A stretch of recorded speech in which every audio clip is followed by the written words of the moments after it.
Hi guys, welcome back to my YouTube channel. कल वाली video में हमने स्किन वाला चैप्टर कंप्लीट कर लिया था। आज वाली वीडियो में हम बोन्स वाला चैप्टर कंप्लीट करेंगे।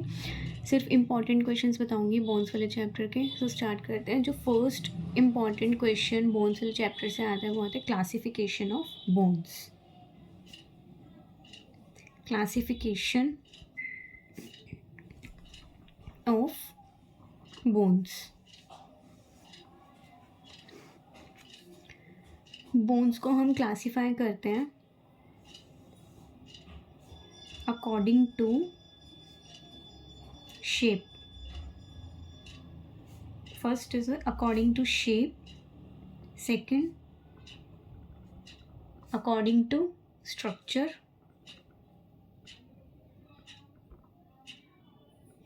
According to shape, according to structure, and according to development.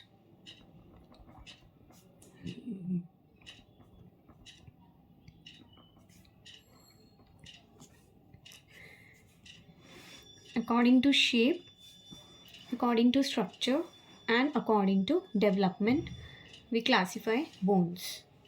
So according to shape, bones are classified as number 1, long bones. इसमें ना बस नेम याद करने हैं और इनके बारे में बताने के लिए कोई नहीं पूछता। बस इसमें ऐसी चार्ट बनाने क्वेश्चन आती है। क्लासिफिकेशन ऑफ बोन्स पे क्वेश्चन आएगा। Bones, then long bones further 2 तरह की होती है। One is typical and another one is short. और इनके एग्जाम्पल, टिपिकल का example, typical long bone is radius, ulna, tibia, fibula, radius. हर एक के 2 example are sufficient, radius and ulna, typical long bones. And short long bones, metacarpal and metatarsal. Metacarpal, metatarsal. Then second is short bones.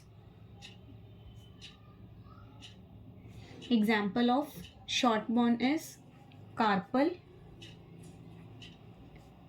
and tarsal. Third is flat bone. Flat bone का example frontal, parietal, occipital, सारी जो हमारे head में होती हैं। Fourth one is irregular. Example of irregular is vertebrae.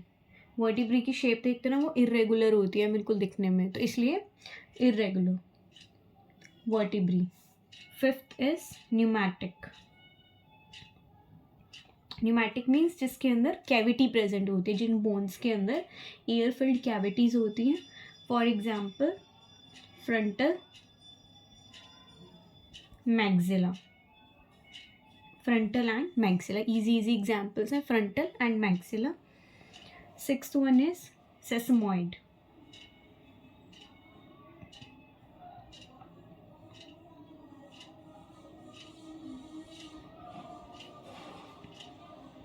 सेसमॉइड bones में क्या होता है, उनके पास सीड लाइक बोनी नोड्यूल्स होते हैं इन बोन्स के पास। For example patella, patella and फैबुला।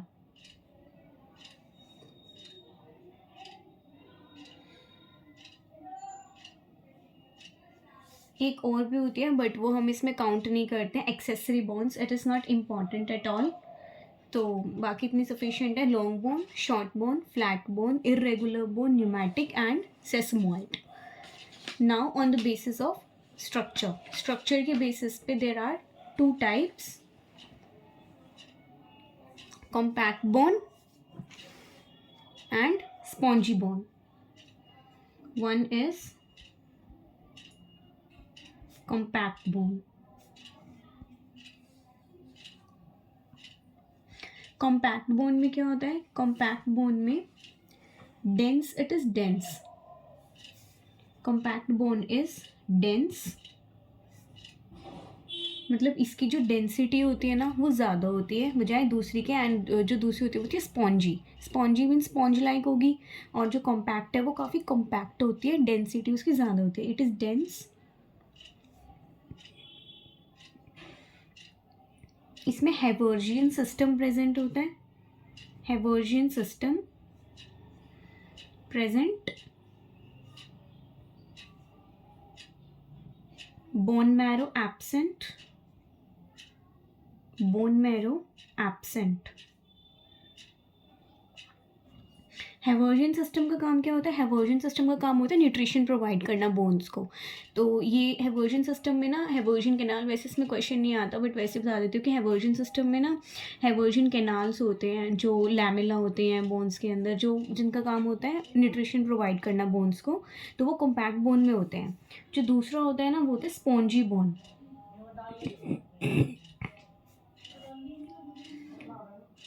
Spongy bone are porous, इनमें हेवर्जियन सिस्टम एब्सेंट होता है, Haversian system absent. Spongy bone में क्या होता है? स्पॉन्जी बोन पोरस होती है, इनके अंदर हेवर्जियन सिस्टम एब्सेंट होता है। हेवर्जियन सिस्टम एब्सेंट होता है, इनको न्यूट्रिशन कहाँ से मिलता है? ब्लड वेसल्स से मिलता है। ब्लड वेसल्स जो स्पॉन्जी बोन होते हैं ना उसके अराउंड में जो टिश्यूज़ होते हैं उनमें जो ब्लड वेसल्स होती है उससे ये न्यूट्रिशन लेते हैं, और इनके अंदर बोन मैरो प्रेजेंट होता है। That's it. Next is developmental classification. Developmental classification में फर्स्ट होता है membranes, membranes bones. Membranes bones होती हैं जिनका डेवलपमेंट होता है मेम्ब्रेनस ऑसिफिकेशन से, मतलब जो मेम्ब्रेन बोन्स होती है ना उनका डेवलपमेंट किससे होता है? They get develop by membranes ossification.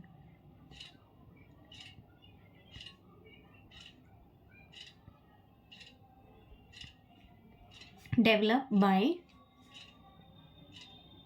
membranous ossification.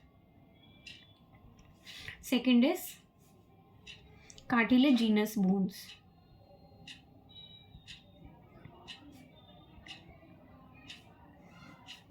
They get developed by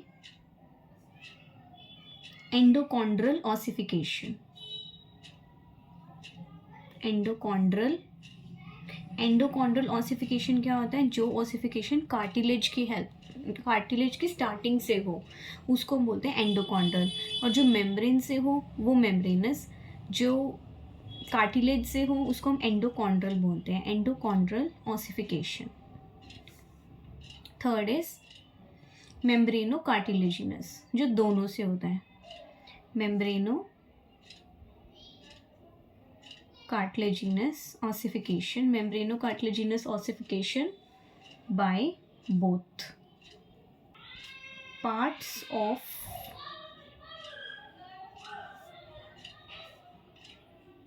groin long bone। इसमें भी ना जो पार्ट्स होते हैं लॉन्ग बोन के, जैसे एपिफाइसिस, एपिफाइसिस के जस्ट नीचे वाला पार्ट एपिफाइसियल प्लेट, उसके नीचे मेटाफाइसिस, और मेटाफाइसिस के बीच में एपिफाइसिस, और मेटाफाइसिस के बीच में क्या होता है? डायाफाइसिस। तो इन पार्ट्स में से भी ना जो एपिफाइसिस होता है, एपिफाइसिस के जो टाइप्स होते हैं वो मोस्ट इम्पॉर्टेंट होते हैं, बट सारा ही देख लेते हैं। इसमें क्या होता है? See, this is bone,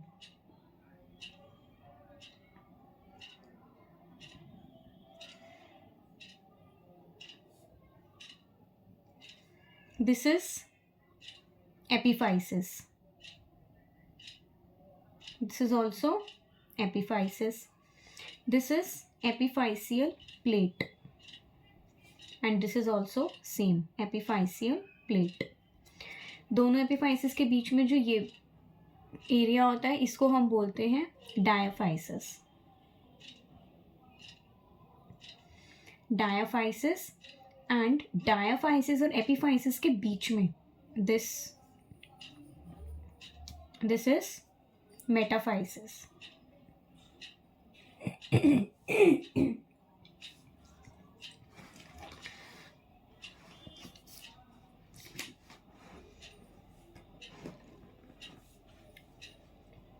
Now, first is epiphysis. So, epiphysis क्या होता है? These are the ends of long bone. Ends of long bone. Epiphysis के type, it is very important. जो types of epiphysis होते हैं, these are very very important. Types of epiphysis में first one is pressure epiphysis. First one is pressure epiphysis.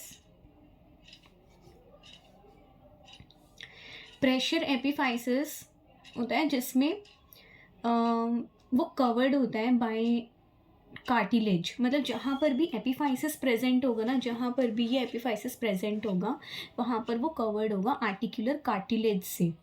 And it will transmit, it will take part in transmitting the body weight. मतलब अगर cartilage जहाँ पर भी joint होगा ना, joint का काम क्या होता है? वो हमारे वेट को होल्ड करके रखता है, ट्रांसमिट करता है body weight, transition of body weight में उसमें हेल्प करता है, ट्रांसमिशन में, कि जो भी जहाँ पर भी हमारा वेट होगा उसको होल्ड करने में हेल्प करता है. तो वहाँ पर वो कार्टिलेज से कवर्ड होगा उसको प्रोटेक्ट करने के लिए. तो वहाँ पर जहाँ पर भी आर्टिकुलर कार्टिलेज होगा जिस भी एपिफाइसिस पर, उसको हम बोलते हैं pressure epiphysis. So pressure epiphysis में हम लिखेंगे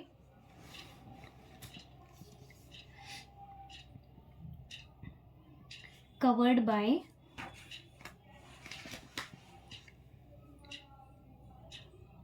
articular cartilage.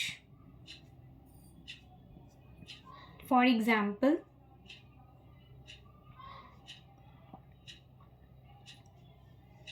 head of femur and humerus. Second is traction. Second is traction epiphysis. Traction epiphysis में क्या होता है? जब भी हम किसी मसल का पुल करते हैं, जैसे कि जो ह्यूमरस होती है, ह्यूमरस पे ना दो ट्यूबरकल्स प्रेजेंट होते हैं, ग्रेटर एंड लेसर ट्यूबरकल. और जैसे फीमर होती है, फीमर पे भी ग्रेटर एंड लेसर ट्रोचैंटर होते हैं. यहाँ पर ये क्या होते हैं कि ना मसल को पुल करने के लिए हेल्प करते हैं. जब भी मसल का पुल करना हो तब ये प्रोड्यूस होते हैं. और ये कोई काम नहीं होता इनका, बस ये मसल की अटैचमेंट में हेल्प करते हैं.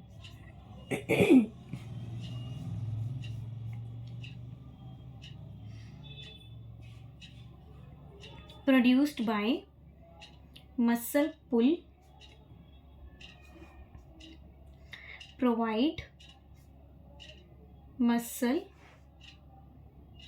attachment.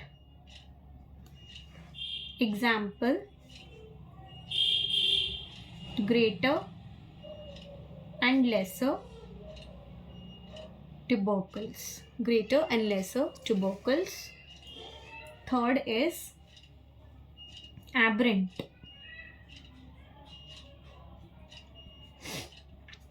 एबरेंट एपिफाइसिस में क्या होता है? ये अपीयर करता है जो शॉर्ट लॉन्ग बोन्स होती हैं, जो हमने उस पीछे देखा था, जो शॉर्ट लॉन्ग बोन्स होती है, जैसे मेटाकार्पल हो गई, मेटाटार्सल हो गई, ये वहाँ पर आ जाते हैं. उनके जो हेड होता है मेटाकार्पल मेटाटार्सल पे, वहाँ पर अपीयर कर जाते हैं. ये अनयूजुअल एंड होता है जो इन बोन्स से मेटाकार्पल मेटाटार्सल पे अनयूजुअली प्रेजेंट हो जाते हैं. सो they appear at unusual end of short long bone. That is sufficient. Appear at unusual end of short long bones. Appear at unusual end of short long bones. Aberrant. Aberrant के बाद is atavistic. तो इसके examples ही वही हो जाएंगे, short long bones वाले, metacarpal and metatarsal. एटाविस्टिक. एटाविस्टिक में क्या होता है, ये इंडिपेंडेंट बोन्स होती हैं, जो लोअर मैमल्स होते हैं ना उनके अंदर तो ये प्रेजेंट होती हैं, जैसे कुछ टाइम तक, इनका कुछ पर्टिकुलर टाइम होता है, ये कुछ टाइम तक प्रेजेंट होती हैं, बट जब अडल्ट एज में जाते हैं मैन में, उन सब में फ्यूज़ हो जाती हैं, उनके जो पास वाली कोई भी बोन प्रेजेंट होगी उनके साथ वो फ्यूज़ हो जाएंगी. So they are individually present in lower mammals but they get fused in man to the nearest bone so that they can get nutrition from the bone. So particularly it grows like a parasite. For example, corticoid process of scapula. Individual bone in lower mammals but fuse in adults to get nutrition from nearest bone. Example, coracoid process. That's it. ये दूसरा topic भी finish हो गया. सो इसमें क्या क्या देखा हमने, स्टार्टिंग से देखते हैं. Classification of bones. बोन्स को हम क्लासीफाई करते हैं according to shape, according to structure, according to development. According to shape के according they are long bones which are typical और शॉर्ट लॉन्ग बोन्स. टिपिकल में radius and ulna, short long bone से metacarpal, metatarsal. Short bones, carpal and tarsal. Flat bone, frontal, parietal. Irregular, vertebrae, pneumatic, frontal or maxilla, sesamoid, patella or fabula. According to structure, they can be compact or they can be spongy bones. According to development, they can be membranous, cartilaginous or membranocartilaginous. Then there is a part of a growing long bone which is called epiphysis. epiphysis होते हैं जो हम ends को बोलते हैं. बाकी मैंने part explain कर दिया, बट जो इंपॉर्टेंट है वो epiphysis से क्वेश्चन आता है. That is types of epiphysis. epiphysis are the ends of a long bone and it can be pressure epiphysis. Pressure means which are covered by articular cartilage. जहाँ पर epiphysis articular cartilage से covered होगा उसको हम pressure epiphysis बोलते हैं. For example, head of femur और head of humerus.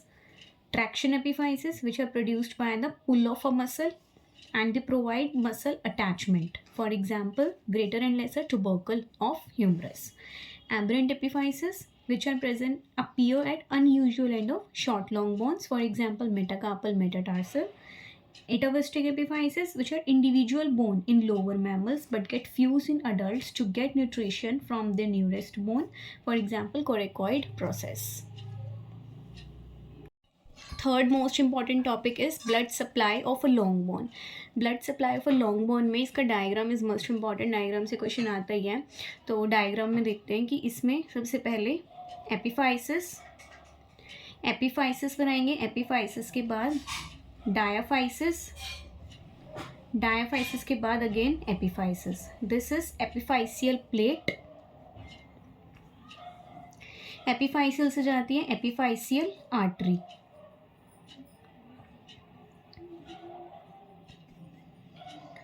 इसके बाहर एक कवरिंग होती है जिसको हम बोलते हैं पेरीऑस्टियम.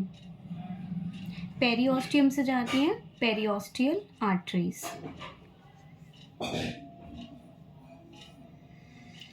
मेटाफाइसिस है, मेटाफाइसिस से जाएगी मेटाफाइसियल आर्टरी. एंड डायाफाइसिस से जाती है nutrient artery. Nutrient artery then ऐसे हो जाती है and like this. This is epiphyseal artery. This is metaphyseal artery. ये रेड पेन से बनानी है जो आर्टरीज होती हैं. These are periosteal arteries. This is nutrient artery. That's it. इसको एक्सप्लेन करना वैसे पूछते नहीं है बट फिर भी थोड़ा सा देख लेते हैं. जो first is nutrient artery.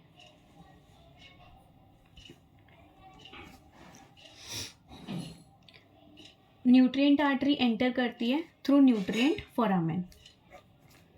enters through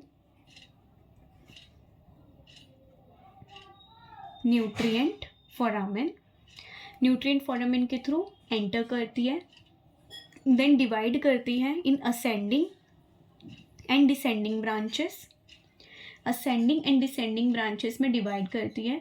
then जो हर एक ब्रांच होती है इसकी वो फर्दर सब डिवाइड करती है इनटू स्मॉलर वेसल्स जो एंटर करते हैं मेटाफाइसिस के अंदर। मेटाफाइसिस में जाने के बाद वो हेयरपिन लूप्स बना लेते हैं। जो ये लूप्स होती हैं ये न्यूट्रिएंट आर्टरी की होती है। Enters through nutrient foramen, give ascending and descending branches which form loops in metaphysis. That's it. Now second is periosteal artery. Periosteal artery में कुछ नहीं होता, ये एंटर करती हैं थ्रू पेरीऑस्टियम,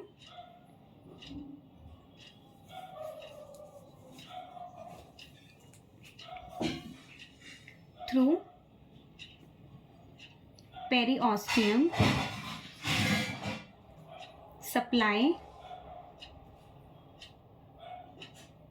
आउटर 1/3, आउटर 1/3 सप्लाई करती है। Third is metaphyseal artery.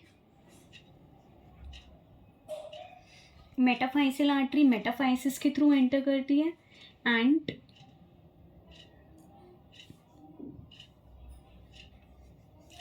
Through metaphysis. Fourth is epiphyseal. Epiphyseal artery through epiphysis,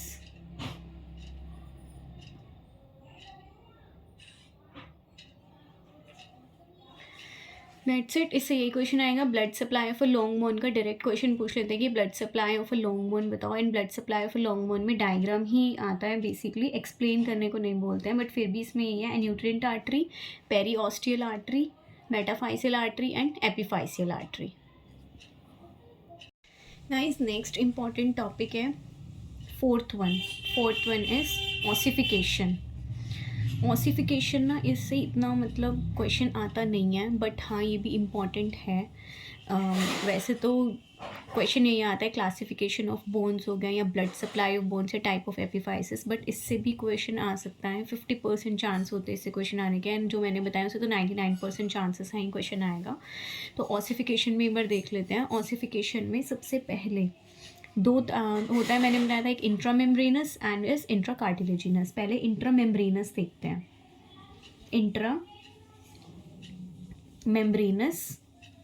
इंट्रामेम्ब्रेनस ossification में क्या होता है, 3 स्टेप्स होते हैं। Step 1, step 2 and step 3।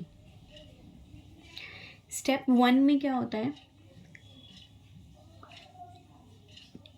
Mesenchymal tissue condense करता है।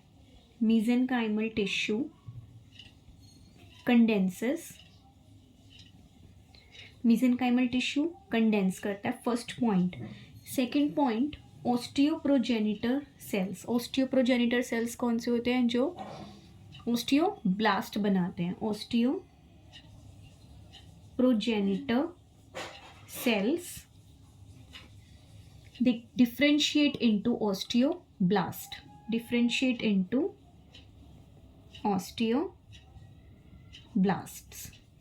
मेसेनकाइमल टिश्यू कंडेंस करते हैं, ऑस्टियोप्रोजेनिटर सेल डिफरेंशिएट करके ऑस्टियोब्लास्ट बनाते हैं। Second is step 2। स्टेप 2 में osteoblast secrete organic substance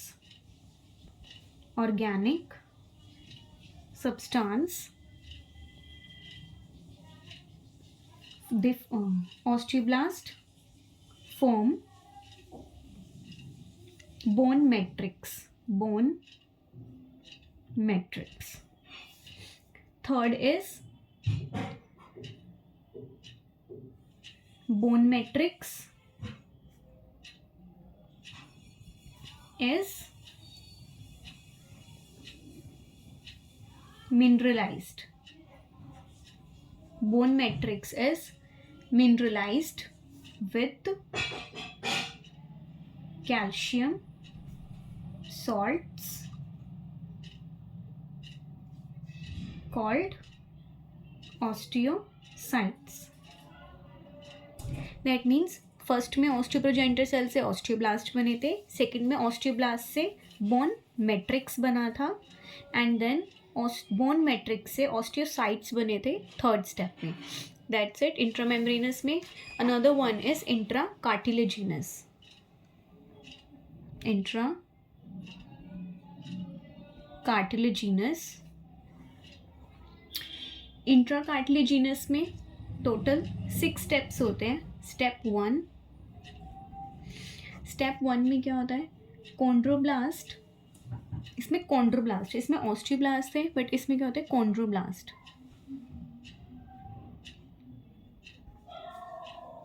chondroblast get enlarge and they get, उनका जो मैट्रिक्स होता है वो भी कैल्सिफाइड हो जाता है. Chondroblast enlarge, matrix is calcified. Second is step 2. Step 2 में जो कॉन्ड्रोब्लास्ट थे और जो कार्टिलेज सेल्स होते हैं, they die and disappear, forming empty spaces called primary areola. Chondroblast die, forming empty space, that is primary areola. Step 3.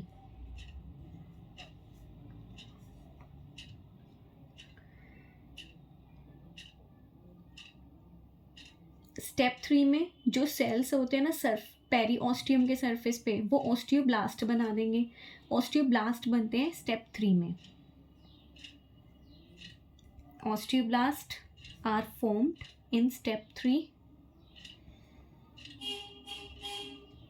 And step 4 में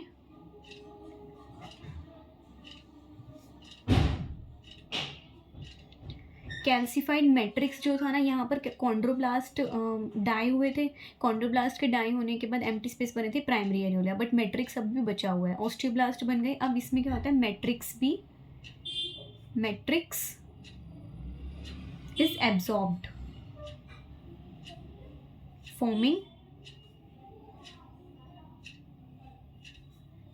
secondary areola. Matrix में absorb हो जाता है एंड वो बनाते हैं सेकेंडरी एरियोला. देन स्टेप 5 में new bone is laid down.